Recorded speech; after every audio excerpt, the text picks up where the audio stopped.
რას ისახავს მიზნად ასოცირების შეთანხმება ევროკავშირსა და საქართველოს შორის? რატომ არის მნიშვნელოვანი ევროკავშირთან თანამშრომლობა მათ შორის სურსათის უვნებლობის კუთხით? რა გავლენა აქვს ამ შეთანხმებას და ევროინტეგრაციის პროცესს სურსათის უვნებლობის მომავალზე საქართველოში? შაბათს 18 საათსა და 18 წუთზე გვისმინეთ რადიო ათინათის პირდაპირ ეთერში ან გვიყურეთ ინტერნეტში. იყავით ინფორმირებული და იცხოვრეთ უსაფრთხოდ. Საომშვიდობის დღეს შაბათია და ტრადიციულად კიდევ ერთი ძალიან საინტერესო გადაცემა გელოდებათ სურსათის უვნებლობაზე. სტუდიაში სოფიო გახლავართ, მე ამ გადაცემის წამყვანი ვარ. რაც შეეხება დღევანდელ დღეს 1 მარტია, დავიწყეთ გაზაფხული ძალიან საინტერესო და მნიშვნელოვანი თემით. მანამ სანამ ჩვენ ზურფას სტუმრებს წარმოგიდგენთ და თემას რაზე უნდა ვისაუბროთ, გეტყვით რომ ყველა ჩვენი გადაცემის ნახვა შეგიძლიათ ვებზე რადიო ათინათი წერტილი და Facebook ვერზე რადიო ათინათი.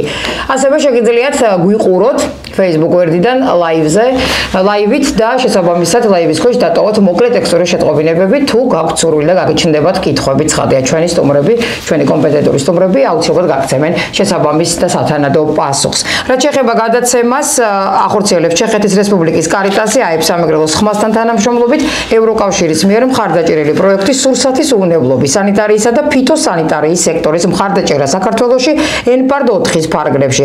პროექტი თანადაფინანსებულია შვედეთის საელჩოს, ჩეხეთის განვითარების აგენტოსა და გაეროს სურსათისა და სოფლის მეურნეობის ორგანიზაციის მიერ. პროექტს ახორციელებენ გაეროს სურსათისა და სოფლის მეურნეობის ორგანიზაცია და ჩეხეთის განვითარების სააგენტო. ეს გადაცემა შექმნილია ევროკავშირის მხარდაჭერით, მის შინაარზე სრულად პასუხისმგებელია აებ სამეგრელოს ხმა და შესაძლოა რომ იგი არ გამოხატავდეს ევროკავშირის შეხედულებებს. რაც შეეხება დღევანდელ გადაცემას, ძალიან მნიშვნელოვანი თემა გახლავთ ევროკავშირი, საქართველოს ასოცირების შეთანხმება და სურსათის უვნებლობა. ძალიან მოკლედ მიმოვიხილავ თემას და შემდეგ უკვე წარმოგიდგენ სტუმრებს. ასოცირების შეთანხმება ევროკავშირსა და საქართველოს შორის მიზნად ისახავს საქართველოს ინტეგრაციას ევროპულ სტანდარტებთან. მოგეხსენებათ, ხელშეკრულება ხელმოწერილია 2014 წელს. ეს შეთანხმება მათ შორის სურსათის უვნებლობის სფეროში, სურსათის წარმოების, უსაფრთხოების კონტროლისა და ხარისხის მართვის გაუმჯობესებას მოიცავს. და რაც შეეხება თემაზე, ვრცლად ვისაუბრებ სტუმრებთან ერთად, რას ისახავს ზოგადად მიზნად ასოცირების შეთანხმება ევროკავშირსა და საქართველოს შორის. ასევე ძალიან მნიშვნელოვანია, რატომ არის ევროკავშირთან თანამშრომლობა მათ შორის სურსათის უვნებლობის კუთხით და რა გავლენა აქვს შეთანხმებას და ზოგადად ევროინტეგრაციის პროცესს რა გავლენა აქვს შეთანხმებას და ზოგადად ევროინტეგრაციის პროცესს სურსათის უვნებლობის მომავალზე ჩვენს ქვეყანაში, კონკრეტულად საქართველოში. ცხადია. სიამოვნებით წარმოგიდგენ სტუმრებს სტუდიაში აებ სამეგრელოს ხმის დამფუძნებელი ეკონომისტი, პროექტის დირექტორი თენგიზ ჯგუშია და ასევე გვაქვს ვიდეო ჩართვა საქართველოს სტრატეგიული კვლევებისა და განვითარების ცენტრის მომხმარებლის უფლებების დაცვის პროგრამის კოორდინატორი ჩაგვერთვება ბატონი ვახტანგ კობალაძე. ამჯერად ძალიან დიდი სიამოვნებით მოგესალმებით ბატონ თენგიზ, საღამოშვიდობის. ძალიან დიდი მადლობა რომ მობრძანდით ჩვენთან. ძალიან მნიშვნელოვანი თემა გვაქვს დღესაც როგორც სხვა გადაცემებში. და დავიწყოთ პირველი კითხვა ასეთი მაქვს თქვენთან. გთხოვთ გვესაუბროთ ევროკავშირსა და საქართველოს შორის ასოცირების შეთანხმებაზე, მის მნიშვნელობასა და ძირითად მიმართულებებზე. დიდი მადლობა. ევროკავშირთან ჩარჩო ხელშეკრულება, ანუ ასოცირების შეთანხმება არის საქართველოს ჩვენი სახელმწიფოს სუვერენულ სახელმწიფოდ, დამოუკიდებელ სახელმწიფოდ შედგომიდან ერთ-ერთი უმნიშვნელოვანესი პოლიტიკური გადაწყვეტილება, რომელიც 2014 წლის 27 ივნისს იქნა ხელმოწერილი ბრიუსელში. ძალაში ეს ასოცირების შეთანხმება, რომელსაც ვეძახით ჩარჩო სამართლებრივ ფუნდამენტს, სამართლებრივ ჩარჩოს ევროკავშირსა და საქართველოს შორის ურთიერთობების მარეგულირებას, Association Agreement, ძალაში შევიდა 2016 წლის 1 ივლისს. საკმაოდ მოცულობითი და შრომატევადი სამუშაოები იქნა გაწეული საქართველოს სახელმწიფო სტრუქტურების და ინსტიტუციების მხრიდან და ევროკავშირი ამ წლების განმავლობაში ბუნებრივია ამონიტორირებდა, მონიტორინგს უწევდა ამ პროცესს და ესე ნაბიჯ მივიწევდით და ალბათ მივიწევთ წინ, მე მინდა რომ ასე იყოს, რომ წინ მივიწევდეთ ასოცირების შეთანხმებით გათვალისწინებული ვალდებულებების რეალიზების კუთხით რა არის ასოცირების შეთანხმება? როგორც გითხარით, არის სამართლებრივი ჩარჩო, რომელიც მოიცავს ფუნდამენტალურ კომპონენტებს, რამაც უნდა დაარეგულიროს ევროკავშირისკენ ჩვენი სვლა და საბოლოო ჯამში ევროინტეგრაცია ჩვენი ქვეყნის. პირველ რიგში, რა თქმა უნდა, მოიცავს სამართლებრივი ჩარჩო პოლიტიკური ასოცირების კომპონენტს, რაც ნიშნავს ქვეყანაში პირველ რიგში დემოკრატიული ინსტიტუტების გაძლიერებას, რაც არის სავიზიტო ბარათი ყველა სახელმწიფოსი და რომელიც მერე აისახება უამრავ სხვა ასპექტში ქვეყანასთან ურთიერთობების სურვილის გამჟღავნებაში სხვა სახელმწიფოებისგან. დემოკრატიის გაძლიერება თავისთავად ცხადია თანდელ პროცესად მიიჩნევს და გულისხმობს ადამიანების უფლებების დაცვას და კანონის უზენაესობას.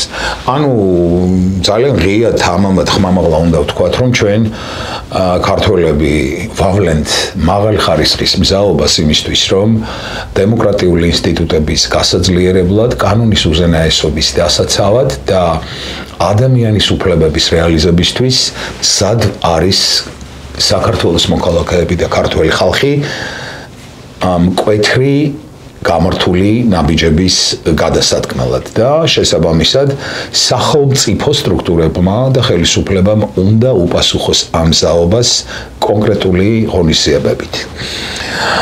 შემდეგი ფუნდამენტალური, ესე ვთქვათ, მოცემულობა გახლავთ ასოცირების ხელშეკრულებით შეთანხმებით გათვალისწინებული ეკონომიკური ინტეგრაცია, რაც პირველ რიგში მოიცავს ევროკავშირთან თავისუფალი სავაჭრო სივრცის შექმნას და შესაბამისი სამართლებრივი თუ სხვა რეგულაციების, ეკონომიკური ხასიათის რეგულაციების შესაბამისობაში მოყვანას ევროკავშირის სტანდარტებით გათვალისწინებულ მოთხოვნებთან. შემდეგი კომპონენტი გახლავთ გარემოსდაცვითი და სოციალური სტანდარტები. ეს არის მესამე, რაც გულისხმობს გარემოს და სურსათის უსაფრთხოების სფეროში იმ სტანდარტებთან მიახლოებას, რაც აქვს ევროკავშირს და ყველა მიცის უკვე, რა ვიცი, ჩვენმა მოზარდმა თაობამ მიცის უკვე არანაკლებ კარგად ვიდრე ჩვენ, რომ სწორედ გარემოს და სოციალური სფეროს და გარემოს და სურსათის უვნებლობის კუთხით უსაფრთხოება გახლავთ ჩვენი საზოგადოების მენტალური თუ ფიზიკური კონდიციების ისეთ სტანდარტებამდე მიყვანა, რომ ჯანსაღი საზოგადოება აგრძელებდეს, იღწოდეს და საქმიანობდეს ჩვენი ძლიერი სახელმწიფოს რა ვიცი, ყველა მიმართულებით წინ წასაწევად. ევროკავშირთან დაახლოება მთლიანობაში გათვალისწინებული ევროკავშირის ასოცირების ხელშეკრულებით, ევროკავშირთან ასოცირების ხელშეკრულებით გულისხმობს პირველ რიგში სოფო საკანონმდებლო ჰარმონიზირების პროცესს, რაც არის განსაკუთრებულად აუცილებელი. პრინციპში შეთანხმება დასაშვებად მიიჩნევს და ჩვენთვისაც ეს არის მისაღები, რომ მოხდეს ევროკავშირთან ასოცირების ხელშეკრულებით გათვალისწინებული დაახლოების ფარგლებში მოხდეს ფაქტიურად ნაწილობრივ გადმოღება ევროკავშირის კანონებით, იმიტომ რომ 27 სახელმწიფოს დღევანდელი მონაცემებით პლუს ღმერთმაგნას მალე დავემატოთ ჩვენ დაახლოებით იმ რაოდენობის სახელმწიფოებში ამ ქვეყნის მოქალაქეებისთვის იყოს ბუნებრივი მოცემულობა ჰარმონიული კანონმდებლობები თავიანთ მეგობარ და ევროინტეგრირებულ ქვეყნებში. ძირითად მიმართულებებზე შევჩერდები მოკლედ ესე იგი, იმის მერე რაც დავასახელე 4 კომპონენტი, პოლიტიკური ასოცირება, ეკონომიკური ინტეგრაცია, გარემოსდაცვითი და სოციალური სტანდარტები და პლუს საკანონმდებლო სივრცის ჰარმონიზირება, ამის შემდეგ მოდის ძირითადი მიმართულებები უკვე უშუალოდ ჩაშლილი თუ რა უნდა შეასრულოს ამ შეთანხმებიდან გამომდინარე სახელმწიფომ და მაინც პირველი ეს გახლავთ დემოკრატია და ადამიანის უფლებები, რაც გულისხმობს დემოკრატიული ინსტიტუტების გაძლიერებას, ადამიანის უფლებების დაცვის კუთხით კონკრეტულ სერიოზულ პროგრამის განხორციელებას ყველა მიმართულებით, ამის შაშლა ბუნებრივია შორს წაგვიყვანს. მეორე გახლავთ ეკონომიკა და ვაჭრობა, რაც როგორც ზემოთ თქვი, ღრმა და ყოვლის მომცველი თავისუფალი სივრცის შესახებ, თავისუფალი სავაჭრო სივრცის შესახებ მოთხოვნების რეალიზებას გულისხმობს, რაც პირველ რიგში, აი რაში აისახება ხშირად კითხულობენ, უფრო სახალხო ენაზე რო ვთქვა, ეხლა რა მახასიათებლებსაც მე ვუყვები ჩვენს მსმენელს ასოცირების შეთანხმების შესახებ, უფრო სახალხო ენაზე რო ვთქვა, მარტივად რა, მაინც ჩვენი ძირითადი სამიზნე თითეული მოქალაქის არის ეკონომიკური მდგომარეობა, სოციალური პოლიტიკის სწორად წარმართვა, შემოსავლების სწორი გადანაწილება, მოიტანს ერთ რამეს, რასაც ქვია ერთი რამე, რასაც ქვია მთავარი რამ, საინვესტიციო პოლიტიკის გაჯანსაღება, რაც მთლიანობაში აისახება ეკონომიკის ისეთ მდგენელებზე, როგორიც არის დასაქმება, უმუშევრობის შემცირება, როგორიც გახლავთ თავისუფლად ქართული პროდუქციის გატანის ახალი შესაძლებლობების საერთაშორისო ბაზრებს და ეს ყველაფერი ახლა რეალურად რო წარმოვიდგინოთ ევროკავშირში გაწევრიანების მერე არ მგონია რომ რომელიმე ქართველს რაღაც კითხვის ნიშნის ჩამოკიდება მოუწიოს თუ თითოეული ეს რასაც ითვალისწინებს ჩვენი ევროინტეგრაცია რა კონკრეტულ შედეგობრივ მოცემულობას დააყენებს ხო ამიტომაც არის ეს სწრაფვა და ამიტომაც არის ეს რა ვიცი ბრძოლაც ქართველი ხალხის ამ 30 წლის განმავლობაში თავისუფლებისკენ და შემდეგ. განათლება და მეცნიერება საბაზისო, საზრისი, ესე ვთქვათ, განვითარების ხომ. რატო არის რომ ეხლა ყველა ადამიანი, ყველა საქართველოს მოქალაქე ცდილობს, წვალობს, შრომობს, სურვილობს, რომ მისმა შვილმა განათლება მიიღოს ევროპაში. იქიდან გამომდინარე, რომ ევროკავშირის ასოცირების შეთანხმებით სწორედ განათლების და მეცნიერების სფეროში მოხდება სამეცნიერო თუ კვლევითი ახალი შესაძლებლობების გაჩენა, რაც ბუნებრივია ხელს შეუწყობს საერთო განათლების დონის ძალიან წინ წაწევას და სასამართლო დამოუკიდებელი სასამართლო და სამართლებრივი რეფორმები, რაც უშუალოდ უნდა აისახოს ჩვენი სასამართლოს დამოუკიდებლობის ხარისხის გაძლიერებაში და პლუს კორუფციასთან ბრძოლა. ჩვენ კი ვამბობთ ხშირად, მე ძალიან რეალისტი ვარ და რომ კორუფციის ინდექსით თითქოს წინ მივიწევთ და შემდეგ, მაგრამ თქვენ მე თითოეული მოქალაქე უნდა გრძნობდეს ამ სენისგან გათავისუფლების კორუფციისგან გათავისუფლების მკვეთრ, ესე ვთქვათ, შედეგებს, რაც აისახება ჩვენს ყოველდღიურ ცხოვრებაში და ეს ძალიან ვრცელი თემაა, ბუნებრივია კორუფცია და კორუფციასთან ბრძოლა და სასამართლოს დამოუკიდებლობა განსაზღვრელი იქნება სხვა ფუნდამენტალური მიმართულებებით ჩვენი წინსვლის.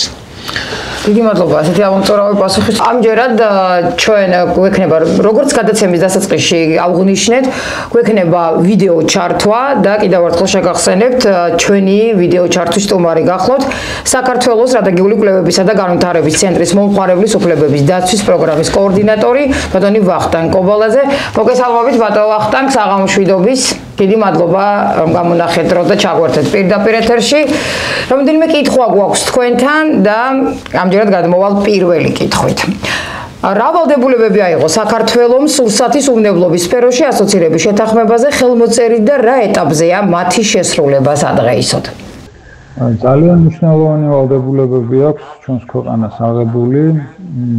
კერძოდ ზოგადად რომ ვთქვათ, ეს ვალდებულებები გულისხმობს საქართველოში ისეთი სურსათის უვნებლობის სისტემის შექმნას, როგორიც არის ევროკავშირში, ანუ საქართველოში არსებული კანონმდებლობის და აღწყვილების მექანიზმის დაახლოებაც ევროკავშირის კანონმდებლობასა და პრაქტიკასთან.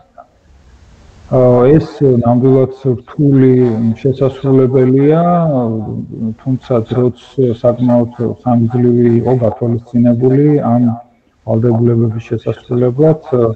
მოგეხსენებათ, რომ 2014 წელს იქნა ხელმოწერილი ასოცირების შეთანხმება, დამტკიცდა გრძელვადიანი დაახლოების გეგმა, საკანონმდებლო დაახლოების გეგმა, რომელიც 2015-დან 2028 წლის ჩათვლით მოქმედებს ამჟამად და ამ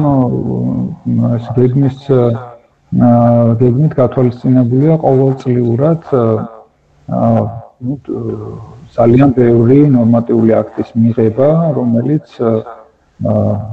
ნაბიჯ დაგვაახლოებს ევროკავშირთან. დღესდღეობით 100-ზე მეტი ნორმატიული აქტია მიღებული, თუმცა ყველა მათგანი ძალაში არ არის შესული. დაახლოებით 100-მდე ნორმატიული აქტი უკვე არის ძალაში შესული. ცალკე საკითხია, რა თქმა უნდა, ნორმატიული აქტების აღსრულება ეს მნიშვნელოვანი გამოწვევაა საქართველოსთვის, მაგრამ ყოველ შემთხვევაში აქამდე დინამიკა იყო ძალიან პოზიტიური. ამჯერად მორიგი კითხვა, რა სარგებელი აქვს საქართველოს სურსათის უვნებლობის გაუმჯობესების შედეგად? რაც უფრო უვნებელი იქნება სურსათი, მით უფრო დაცულები ვიქნებით ჩვენ საქართველოს მოქალაქეები, მომავალი თაობები, ეს ახლა ალბათ განსაკუთრებულ ახსნას არ საჭიროებს. ყოველდღიური მოხმარება ხდება სურსათით და ადამიანის სიცოცხლის ჯანმრთელობისთვის ეს არის განუყოფელი. შესაბამისად, პირველ რიგში ეს ჩვენს მოქალაქეებზე, ჩვენზე აისახება და მერე რა თქმა უნდა მეორე მხრივ ეკონომიკური სარგებელიც ექნება ქვეყანას და გარკვეულწილად უკვე აქვს იქიდან გამომდინარე, რომ ჩვენი პროდუქცია ადვილად იქნება შესაძლებელი ჩვენი პროდუქციის გატანა ევროკავშირის უზარმაზარ ბაზარზე და ჩვენი მეწარმეებისთვის და მთლიანობაში ქვეყნისთვის ეს არის ძალიან მნიშვნელოვანი შემოსავლელი პერსპექტივაში. და მესამე კითხვა, რა მთავარი გამოწვევებია სურსათის უვნებლობის სფეროში ევროკავშირთან დაახლოების გზაზე? მთავარი გამოწვევები არის ძალიან კომპლექსური. პირველ რიგში რესურსები არ არის საკმარისი იმისაც, რომ სრულფასოვნად განხორციელდეს ეს რეფორმები, ერთიანი ნორმატიული აქტის მიღება. არც ადვილი არ არის ნორმატიული აქტების მიღება და მისაძლებელება ჩვენს რეალობასთან, მაგრამ გაცილებით უფრო რთულია ნორმატიული აქტების აღსრულება. მთელი ქვეყნის მასშტაბით ეფექტიანი კონტროლის განახორციელება. ეს ძალიან დიდ მატერიალურ, ადამიანურ, ფინანსურ რესურსებთან არის დაკავშირებული, რომლებიც ჯერჯერობით ქვეყანას არ გააჩნია საკმარისად. და ასევე ეს არის პოლიტიკურ ნებასთანაც დაკავშირებული. უბრალოდ ფორმალური ნაწილს რომ თავი დავანებოთ, მნიშვნელოვანი პოლიტიკური გადაწყვეტილებები არის მისაღები, რომ თანმიმდევრულად ახსულდეს ესა თუ ის მოთხოვნა, რაც არ არის ადვილი, ვთქვათ, მისმერი ახალი მოთხოვნის დანერგვა გარკვეული ჯგუფების უკმაყოფილებას იწვევს, რაღაც სკეპტიციზმს იწვევს, საჭირო არის ძალიან ბევრი მუშაობა საზოგადოებასთან, მეწარმეებთან, იმისაც რომ მათ გავაგებინოთ, რამდენად მნიშვნელოვანია ცვლილებების განხორციელება. ამასთან არის დაკავშირებული საკმაოდ დაბალი დათვითცნობიერებულობა თქვენი საზოგადოების წინამორბედში, როგორც მეწარმეობის, ისე დიდ მოქალაქეების თვითაცნობიერებასთან დაკავშირებული საკითხებზე, ესეთი უკვე ფაქტობრივად ათწლეულების განმავლობაში ჩამოყალიბებული ეს ნაკლები დაბალი ცნობიერება ამ საკითხებზე, რაც რა თქმა უნდა უშლის რეფორმების განხორციელებას, სიახლეების მიღებას, დანერგვას და მოქალაქეების მხრიდანაც არ არის საკმარისი საზოგადოებრივი დაკვეთა, რომ სახელმწიფოს და მეწარმეებს აიძულოს უფრო ეფექტიანად და მოხმარებლის უფლებების დაცვით იმოქმედონ. და კითხვა, რომელიც ძალიან მნიშვნელოვანია, განვუმარტოთ ჩვენს მსმენელს, მაყურებელს. დღეს ძალიან ბევრი ცვლილებებია ჩვენს ქვეყანაში ამ კუთხით, ამ ხრივ და ვგონებ, რომ ამ კითხვაზე ვრცელი პასუხი იქნება ძალიან მნიშვნელოვანი. რამდენად გვიჭერს ევროკავშირი მხარს და რა მიმართულებებით ამ სფეროში? დღევანდელ დღემდე, ასე ვთქვათ, ბოლო პერიოდამდე შეიძლება ასე ითქვას, ევროკავშირი ყოველმხრივ გვიჭერდა მხარს ამ რეფორმების განხორციელებაში, მრავალ სფეროში რეფორმების განხორციელებაში და მათ შორის სურსათის უვნებლობის სფეროში ყოველგვარი გადაჭარბების გარეშე შემიძლია ვთქვა, რომ საერთოდ რომ დაიწყო ეს რეფორმები ჩვენთან და ხორციელდება ამ წლების მანძილზე, თავარი მამოძრავებელი ძალა იყო სწორედ ევროინტეგრაცია. ეს იყო სტიმული და ამავე დროს ძალიან დიდი დახმარება მოდიოდა ევროკავშირიდან, ევროკავშირის წევრი ქვეყნებიდან, ზოგადად დასავლელი პარტნიორებისგან ამ რეფორმების განსახორციელებლად. და მათ გარეშე წარმოუდგენელი იქნებოდა იმ წარმატებების მიღწევა, რასაც დღემდე მივახციეთ, მიუხედავად არსებული პრობლემებისა, რაზეც ვისაუბრეთ. თუმცა ახლა ამ ბოლო პერიოდზე იმიტომ გამომახულია ყურადღება, რომ საქართველოსა და ევროკავშირს შორის გართულებული ურთიერთობების ფონზე, რა თქმა უნდა, ეს დახმარებებიც შეჭრდა, შემცირდა, ახალ პროგრამებზე აღარ მიდის საერთოდ საუბარი და აქედან გამომდინარე აი ეს დადებითი როლი, რომელსაც ასრულებდა ევროკავშირი, ევროინტეგრაცია და ზოგადად ევროკავშირი ამ რეფორმების განხორციელებაში ფაქტურად მინიმუმამდეა შემცირებული. და ბოლო კითხვა როგორ გესახებათ მომავლის პერსპექტივები? დღევანდელი გადასახედიდან აქ ორი სცენარი შეიძლება განვიხილოთ. თუ კი ესე გაგრძელდება ყველაფერი და საქართველოს ევროკავშირის ურთიერთობები არ გამოჯობესდება, მაშინ ძალიან პესიმისტურად მისახება მომავალი, იმიტომ რომ როგორც წეგანაც აღნიშნენ, თავარი მამოძრავებელი ძალა იყო ევროინტეგრაცია და ევროკავშირი ამ რეფორმების განხორციელებაში. თუმცა თუ კი ეს ბარიერები გადაილახება და საქართველოს რეალურად დაუბრუნდება ევროინტეგრაციის გზას, მაშინ ყველაფერი ეს აღდგება და იმედი მაქვს, რომ ძალიან მოკლე ვადებში თუ ეს მდგომარეობა დიდხანს არ გაიწევა და მნიშვნელოვანი გაუარესება არ მოხდა ამ კუთხითაც მათ შორის მდგომარეობის, ძალიან მალე აღდგება ის ურთიერთობაც, თანამშრომლებაც, მხარდაჭერაც ევროკავშირის მხრიდან საქართველოს ხელისუფლების მიმართ და ზოგადად ქვეყნის მიმართ უშუალო პროგრამების განხორციელებაც განახლდება და გაიზრდება და ისევ შევძლებთ, რომ ვიაროთ აღმავალი გზით. ძალიან დიდი მადლობა ესეთ საინტერესო პასუხებისთვის. მე კიდევ ერთხელ შევახსენებ ჩვენს ერთგულმსმენელს, ჩვენი სტუმარი გახდა საქართველოს სტრატეგიული კვლევებისა და განვითარების ცენტრის მომხმარებლის უფლებების დაცვის პროგრამის კოორდინატორი ვახტანგ კობალაძე. ამჯერად პატრონტენგის დაგიბრუნდებით თქვენ. მგონებ რომ ძალიან ამომწურავად და საინტერესოდ ისაუბრა ბატონმა ვახტანგმა ამ თემაზე და ამჯერად ბოლო კითხვა გვაქვს თქვენთან. რა არის ყველაზე მნიშვნელოვანი საქართველოსთვის ამჟამად მიმდინარე პროცესში და როგორ შეაფასებდით პერსპექტივებს? კი.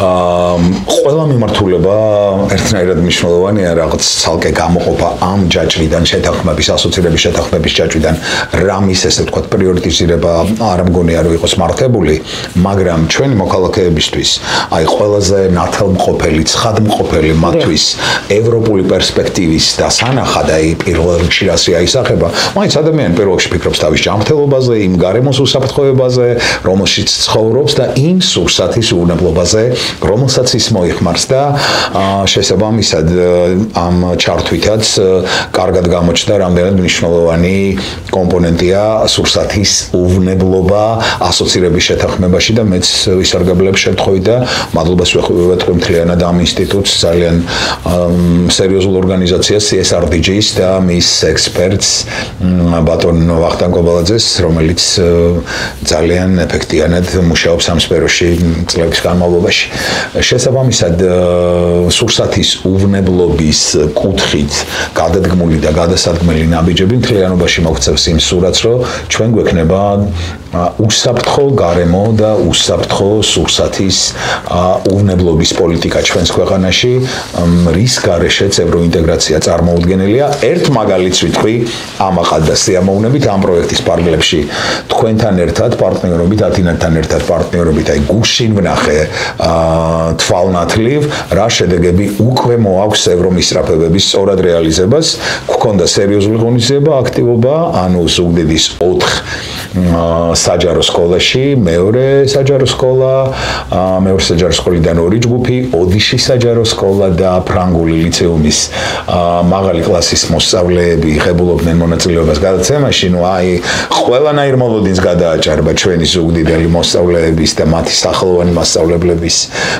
ასე ვთქვათ, გაწეულმა საქმიანობამ ამ კუთხით და ბატონი ჯამბულიც, მეც, ყველა თქვენი წარმომადგენლები ვიყავით, არ ვიცი, ძალიან ამაყები იმ კუთხით, რომ მოზარდები უკვე კარგად აცნობიერებენ და კარგად ხედავენ აი მთლიან თავარ პრიზმაში რა არის ევროპა მათთვის განათლების კუთხით, სურსათისმებლობის კუთხით და ერთი პატარა ანგელოზი გოგონა დგას და გელაპარაკება რა არის ჰასპი, რომელიც არ ვიცი, მეც ცოტა ხნის უკან არ ვიცოდი, რომ ჰასპი არის სისტემა, კონცეფცია ევროსტანდარტების, რომელიც მოიცავს მთავარ მიდგომას ესე იგი საფრთხის გამოვლენისა და კრიტიკული საკონტროლო წერტილების გამოვლენის მიდგომა ჰასპი, რომელიც მთლიან ამ მარშრუტზე დაწყებული, ესე ვთქვათ, ფერმიდან ჩანგლამდე სურსათის გზაზე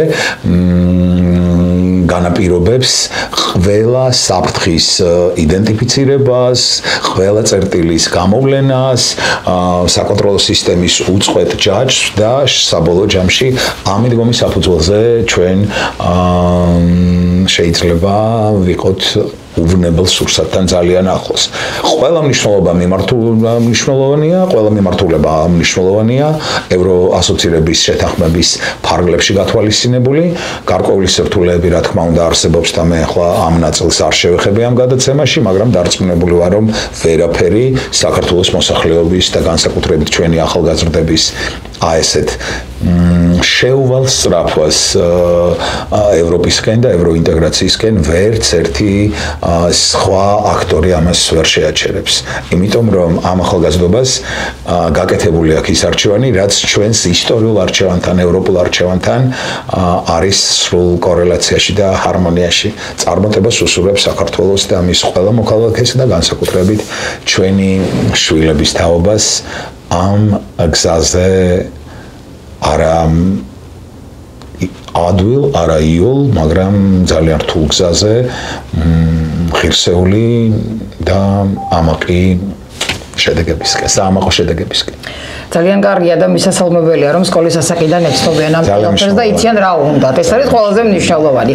ძალიან დიდი მადლობა ასეთ საინტერესო გადაცემისთვის, სტუმრობისთვის და იმ თემებისთვის, რასაც ჩვენ ესე ვაწვდით ამ გადაცემის მეშვეობით მოსახლეობას, ჩვენს მსმენელს და მაყურებელს. დაგემშვიდობებით ბატონო თექის, დიდი მადლობა. მე აქ ორი სიტყვით შევახსენებ ჩვენს მაყურებელს და მსმენელს. ჩვენი დღევანდელი გადაცემის თემა გახლავთ ევროკავშირის საქართველოს ასოცირების შეთანხმება და სურსათის უვნებლობა. აქ სტუმრებსაც კიდევ ერთხელ წარმოგიდგენთ, ძალიან დიდი სიამოვნებით ჩვენი დღევანდელი გადაცემის სტუმრები იყვნენ. თენგიზ გუშია, აიფ სამეგრელოს ხმის დამფუძნებელი ეკონომისტი, პროექტის დირექტორი და ვახტანგ კობალაძე, საქართველოს სტრატეგიული კვლევებისა და განვითარების ცენტრის მომხმარებლის უფლებების დაცვის პროგრამის კოორდინატორი. მე ამ გადაცემის წამყვანი სოფიო ხუსიშვილი ვარ. ორშაბათამდე დაგემშვიდობებით. ორშაბათს 18 საათსა და 18 წუთზე შევხვდებით. ნახვამდის. რით ვიკვებებით და რამდენად უვნებელია სავაჭრო ობიექტში შეძენილი პროდუქტები ადამიანის ჯანმრთელობისთვის. დაცულია თუ არა ჩვენი, როგორც მომხმარებლის უფლებები და როგორ უნდა ვიმოქმედოთ დარღვევის აღმოჩენის შემთხვევაში. გადაცემათა ციკლი სურსათის უვნებლობის საკითხებზე. ყოველ ორშაბათს, ოთხშაბათს და შაბათს, 18 საათსა და 18 წუთზე. გვისმინეთ რადიო ათინათის პირდაპირ ეთერში და გვიყურეთ ინტერნეტში.